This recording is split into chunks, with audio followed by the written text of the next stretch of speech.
EPFO salary hike. EPFO ವೇತನ 21,000 ರೂಪಾಯಿವರೆಗೆ ಹೆಚ್ಚಿಸಲು ಚಿಂತನೆ. 21,000 ರೂಪಾಯಿಕ್ಕಿಂತ ಕಡಿಮೆ ಗಳಿಸುವ ಉದ್ಯೋಗಿಗಳನ್ನು ಹೊಂದಿರುವ ಕಂಪನಿಗಳು ತಮ್ಮ ಕೊಡುಗೆಗಳನ್ನು ಹೆಚ್ಚಿಸಬೇಕಾಗುತ್ತದೆ. ಇದು ಸಂಭಾವ್ಯವಾಗಿ ಹೆಚ್ಚಿನ ಕಾರ್ಯಾಚರಣೆಯ ವೆಚ್ಚಗಳಿಗೆ ಕಾರಣವಾಗುತ್ತದೆ. ಹೊಸ ವೇತನ ಮಿತಿಯನ್ನು ಪೂರೈಸಲು ವ್ಯವಹಾರಗಳು ತಮ್ಮ ವೇತನದಾರರ ವ್ಯವಸ್ಥೆಯನ್ನು ನವೀಕರಿಸಬೇಕಾಗುತ್ತದೆ. ಭಾರತ ಸರ್ಕಾರವು ನೌಕರರ ಭವಿಷ್ಯ ನಿಧಿ ಸಂಸ್ಥೆಯ ಇಪಿಎಫ್ಒ ವೇತನ ಮಿತಿಯನ್ನು 15,000 ರೂಪಾಯಿರಿಂದ 21,000 ರೂಪಾಯಿಗೆ ಹೆಚ್ಚಿಸುವ ಬಗ್ಗೆ ಯೋಚಿಸುತ್ತಿದೆ. ಈ ಸಂಭಾವ್ಯ ಕ್ರಮವು ದೇಶಾದ್ಯಂತ ಲಕ್ಷಾಂತರ ಉದ್ಯೋಗಿಗಳು ಮತ್ತು ಉದ್ಯೋಗದಾತರ ಮೇಲೆ ಗಮನಾರ್ಹವಾಗಿ ಪರಿಣಾಮ ಬೀರಬಹುದು, ಉತ್ತಮ ಸಾಮಾಜಿಕ ಭದ್ರತಾ ವ್ಯಾಪ್ತಿ ಮತ್ತು ವರ್ಧಿತ ನಿವೃತ್ತಿ ಪ್ರಯೋಜನಗಳನ್ನು ನೀಡುತ್ತದೆ.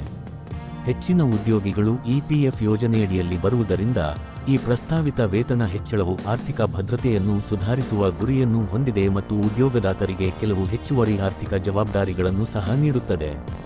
ಪ್ರಸ್ತಾವಿತ ಇಪಿಎಫ್ಒ ವೇತನ ಮಿತಿಯನ್ನು 21,000 ರೂಪಾಯಿಗೆ ಹೆಚ್ಚಿಸುವುದು ಉದ್ಯೋಗಿಗಳಿಗೆ ಸಾಮಾಜಿಕ ಭದ್ರತೆಯನ್ನು ಹೆಚ್ಚಿಸುವ ಗುರಿಯನ್ನು ಹೊಂದಿರುವ ಮಹತ್ವದ ಕ್ರಮವಾಗಿದೆ.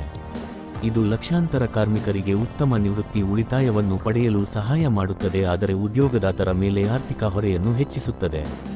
ಈ ಬದಲಾವಣೆಯು ಇನ್ನೂ ಚರ್ಚೆಯಲ್ಲಿರುವಾಗ ಉದ್ಯೋಗಿಗಳು ಮತ್ತು ವ್ಯವಹಾರಗಳು ಅದರ ಸಂಭಾವ್ಯ ಪರಿಣಾಮಕ್ಕೆ ಸಿದ್ಧರಾಗಿರಬೇಕು. ನೌಕರರ ಭವಿಷ್ಯ ನಿಧಿ ಇಪಿಎಫ್ ನಿವೃತ್ತಿಯ ನಂತರ ಕಾರ್ಮಿಕರಿಗೆ ಆರ್ಥಿಕ ಸ್ಥಿರತೆಯನ್ನು ಖಚಿತಪಡಿಸಿಕೊಳ್ಳುವ ಗುರಿಯನ್ನು ಹೊಂದಿರುವ ನಿರ್ಣಾಯಕ ಸಾಮಾಜಿಕ ಭದ್ರತಾ ಉಪಕ್ರಮವಾಗಿದೆ.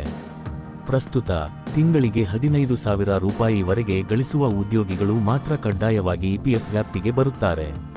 ಈ ಮಿತಿಯನ್ನು 2014ರಲ್ಲಿ ನಿಗದಿಪಡಿಸಲಾಯಿತು ಮತ್ತು ಅಂದಿನಿಂದ ಸಂಬಳ ಮತ್ತು ಜೀವನ ವೆಚ್ಚ ಗಮನಾರ್ಹವಾಗಿ ಹೆಚ್ಚಾಗಿದೆ.